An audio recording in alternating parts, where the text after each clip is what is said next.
Yoga education India में।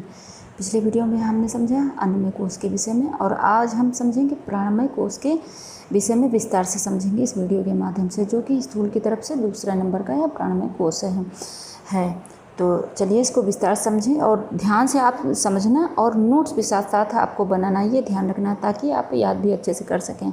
तो चलिए सबसे पहले प्राणमय कोश के विषय में थोड़ा सा समझ लें आप, तब आगे हम बढ़ते हैं। प्राणमय कोश की साधना पद्धति क्या होनी चाहिए कि इसमें श्रद्धा होनी चाहिए, यानी प्राणमय कोश यानी प्राणायाम के माध्यम से इसको समझ सकेंगे ना। तो इसमें श्रद्धा होनी चाहिए और किसी भी आसन में जिसमें आप 20 से 50 मिनट 25 मिनट बैठ सकें और उस आसन में आप स्थिरतापूर्वक बैठे रहें। ये नहीं कि आप हिले डुलें, चाहे जो सुखासन हो, सिद्धासन हो, कोई भी आसन आप ले सकते हैं अपनी सुविधा के अनुसार, तब आप प्राणायाम करेंगे उसमें। इसी कारण विद्यार्थियों अष्टांग योग में आसन को पहले बताया, यानी पहले आसन में आप निपुण हो जाएंगे, उसके बाद प्राणायाम आपको करना। जैसे यम नियम आसन फिर प्राणायाम आया है, तो सबसे पहले आसन में आपको निपुणता हासिल करनी चाहिए और इसमें डीप ब्रीथिंग होनी चाहिए। डीप ब्रीथिंग मतलब लंबी गहरी सांस, आपको लंबी गहरी सांस को लेना है, यानी प्रक्रिया ये अपनानी है। और इसमें क्या करना है, आप ज़्यादा देर तक आप अपने अंदर श्वास को धीरे धीरे श्वास को अंदर भरेंगे और रोकेंगे यथासंभव, यानी जितनी देर तक आप रोक सकें, और धीरे धीरे आपको बाहर श्वास को निकालना है। और इसको साइंस के हिसाब से भी आप समझ लें कि जब ज़्यादा से ज़्यादा श्वास जब अंदर आएगी यानी ऑक्सीजन आएगी, तो फिर उसी रूप में बाहर करेंगे। जब धीरे धीरे सांस अंदर भरेंगे और धीरे धीरे बाहर करेंगे, तो जो सांस ऑक्सीजन अंदर भरेंगे और कार्बन डाइऑक्साइड ज़्यादा से ज़्यादा मात्रा में बाहर निकलेगी। तो जो आपके अंदर यानी जो इसके द्वारा पूरे शरीर की ब्लड की सप्लाई क्या होगी, सही रूप से होगी।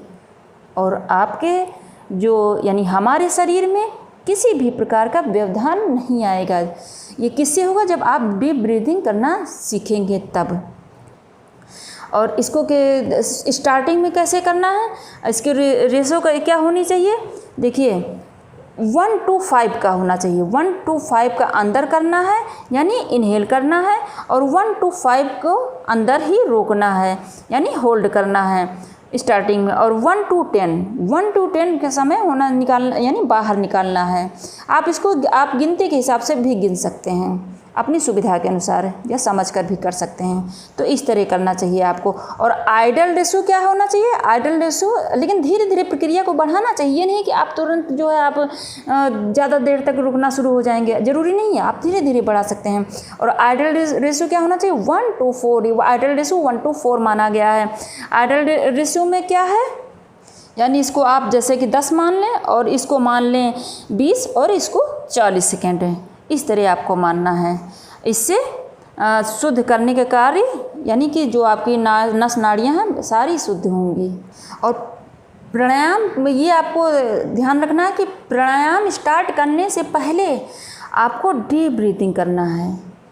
इसके बाद ही आपको प्राणायाम करना है, और इसे ही रिदमिक अवस्था भी कहते हैं। यानी डीप ब्रीथिंग को रिदमिक अवस्था भी कहते हैं। ये आपको ध्यान रखना है। यानी कि आप ये समझ लें कि जैसे किसी कार्य को करने जा रहे हैं, आप उसको अच्छे समझ कर बूझ कर अच्छे से तैयारी करके आगे बढ़ेंगे, तभी तो उसमें सफलता प्राप्त करेंगे। उसी प्रकार आप डीप ब्रीथिंग को समझ सकते हैं। चलिए अब आगे समझें। इतना आपने समझ लिया होगा और नोट भी कर लिया होगा ये।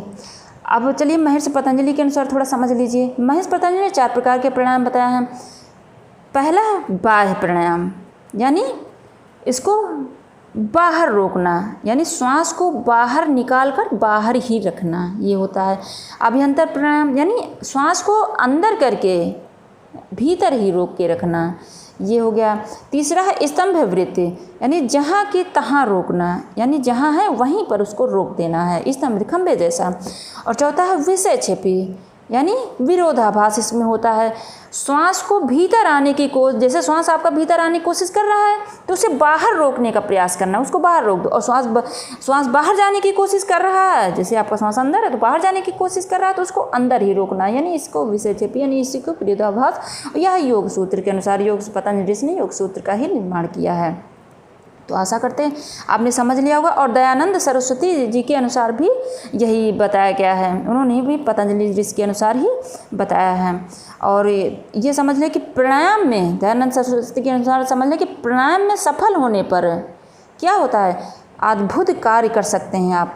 मन पर नियंत्रण हो सकता है, मन पर आप नियंत्रण कर सकते हैं, अपने ऊपर पूरी कमांड हो सकती है। और आप प्राणायाम में सफल हो गए तो आप सब कुछ कर सकते हैं, सब कुछ पा सकते हैं। जो भी सफलता आप हासिल करना चाहते होंगे वो आप सफल हो सकते हैं उसमें। ये आपको ध्यान रखना। प्राणायाम में यानी प्राणायाम में निपुण होने पर इतनी ज़्यादा सफलताएं प्राप्त होती हैं। और साथ में यह भी समझ लें कि यह क्रम से ही आपको नोट करना है। यानी पहला है बाह्य, अगर आप प्राणायाम करना शुरू करेंगे तो सबसे पहले बाह्य में निपुण होंगे, फिर अभ्यंतर में, फिर स्तंभ वृत्ति में, फिर विषयक्षेपी में। तो इस तरह आपको ध्यान रखना है। कितना भी टाइम एक प्राणायाम में लग जाए, लेकिन आपको पहले यानी स्टेप बाय स्टेप ही आपको प्राणायाम में करना है और सीखना है, ये आपको ध्यान रखना है। और विद्यार्थियों, और इसमें थोड़ा सा आप नोट कर लें कि प्राणायामों की गिनती नोट कर लें। देखो हठ योग के अनुसार श्रीनिवासा जी ने 9 प्राणायाम बताए हैं अपने ग्रंथ में, हठ रत्नावली में, ठीक। और शिव जी ने 1 प्राणायाम बताया है, जो कि सामान्य तौर पर आजकल अनुलोम विलोम आप बोल सकते हैं, यानी नाड़ी शोधन प्राणायाम की चर्चा इन्होंने की है शिव संहिता में, शिव जी ने। और स्वात्माराम जी ने 8 प्रकार के प्राणायाम बताए हैं, जो कि हठ प्रदीप का में इन्होंने बताया है। और इनके सारे प्राणायामों को मैंने वीडियो में बना रखा है, हठ प्रदीप को मैंने बना रखा है। आप नहीं अगर जानते हैं तो आप उसमें जाकर देख सकते हैं। और गृहण ऋषि ने 8 प्रकार के प्राणायाम बताए हैं इन्होंने गृहण संहिता में, और इन्होंने प्राणायाम को ही कुंभक बताया है। तो आशा करते हैं इतना समझ में आ गया होगा आपको। और मैं अनुलोम विलोम बता दूं। यानी सबसे पहले आपको लेफ्ट नोज से श्वास को भरना है, यानी प्राण को भरना है, यानी पूरक करना है, जैसे कि 1 से 10 सेकंड तक, और 20 सेकंड तक अंदर ही रोके रखना है आपको, यानी 1 से 20 तक। और बाहर छोड़ेंगे, जितना टाइम आपको अंदर रखना है उतना है बाहर ही छोड़ना है। यानी 1:2 का रेशो होना चाहिए, या 1:4 का कर सकते हैं, 1:4 का कर सकते हैं। आप अपने क्षमता के अनुसार इसको बढ़ा सकते हैं धीरे धीरे प्रयास करके। चलिए आगे समझ लें कि सूक्ष्म शरीर के भेद कितने होते हैं। यानी प्राणायाम के अनुसार सूक्ष्म शरीर कितने भेद होते हैं, भौतिक और स्वाभाविक। और तो भौतिक होता है जो सूक्ष्म में 5 भूत हैं उससे बनता है ये भौतिक शरीर। जो सूक्ष्म यानी 5 भूत के जो 5 भूत हैं उससे यह भौतिक बनता है, ठीक। और स्वाभाविक सूक्ष्म जो 5 भूत हैं उसमें जो अंतिम गंध द्वारा निर्मित होता है, जो अंतिम होता है, यानी पृथ्वी का जो ये होता है, जो पृथ्वी तत्व होता है, पृथ्वी तत्व तो गंध ही है ना, तो ये जो है इससे निर्मित होता है स्वाभाविक। अब चलिए इसको नोट कर लें आप। भौतिक शरीर कैसे बनता है, देखो शब्द, रस, रूप, स्पर्श, गंध है। और इसका ये जो तत्व है, जो भूत है, ये तत्व है, ये भूत है। ये आकाश, शब्द का है आकाश, रस का है जल, रूप का है अग्नि, स्पर्श का है वायु, और गंध का पृथ्वी। इस प्रकार से भौतिक शरीर का निर्माण हुआ है। और स्वाभाविक शरीर केवल जो मैंने अभी बताया, केवल पृथ्वी से बना है, पृथ्वी तत्व से बना है। पृथ्वी तत्व यानी गंध है, और यह मृत्युपरांत यह हमारे साथ रहता है। ये स्वाभाविक कर्म, स्वाभाविक शरीर। तो इतना आपने जब भौतिक शरीर और यानी जो सूक्ष्म शरीर के 2 भेद हैं, भौतिक स्वाभाविक, आपने समझ लिया होगा।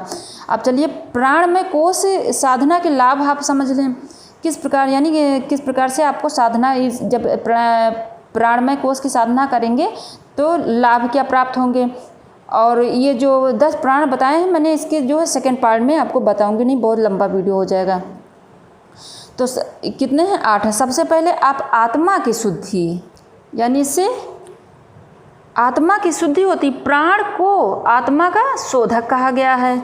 दूसरा है पापों पर विजय, इसके द्वारा पापों पर विजय होता है, यानी जितने भी पाप कर्म होते हैं इससे क्षीण हो जाते हैं, यानी ज्ञान उत्पत्ति होता है। ज्ञान पर चढ़ा हुआ आवरण प्राणायाम में जब हम सफल हो जाते हैं तो यह नष्ट हो जाता है, अंधकार का आवरण। तीसरा है रोग नाश, यानी प्राण ही परम औषध है, प्राण मजबूत बनाता है, रोगों को नाश करता है। चौथा है बल प्राप्ति, यानी बलिष्ठता, प्राण के माध्यम से ही हम सबसे महत्वपूर्ण होते हैं, यानी सबसे महत्वपूर्ण प्राण है और बलिष्ठता प्राप्त होती प्राण के माध्यम से ही, जो कि ये सबसे महत्वपूर्ण है। और पांचवा है वीर रक्षा, यानी सप्त धातु की अंतिम जो है अंतिम रखा गया वो वीर रक्षा इसके द्वारा होता है, यानी इसके द्वारा वीर की रक्षा होती है।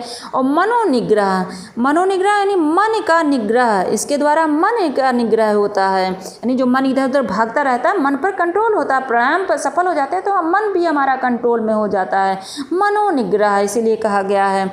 और जितेंद्रिय, जब हम प्राण पर सफल हो जाते हैं तो हम इंद्रियों के विजेता हो जाते हैं, यानी अपनी इंद्रियों को जीतना प्राण के माध्यम से ही हम अपनी इंद्रियों को जीत सकते हैं।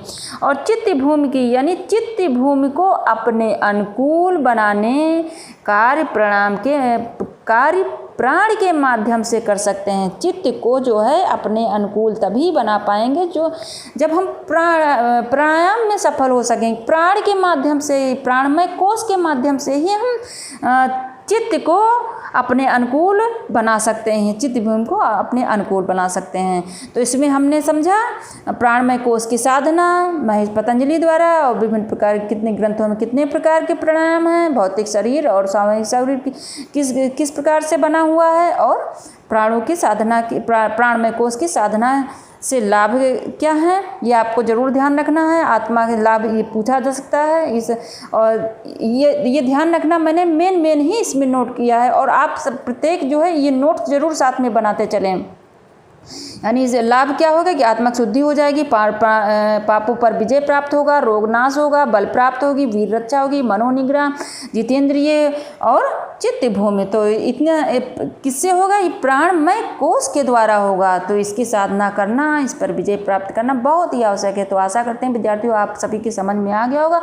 जहाँ कहीं ना समझ में आया हो कमेंट बॉक्स में शेयर करें, मैं आपको दोबारा समझा दूंगी।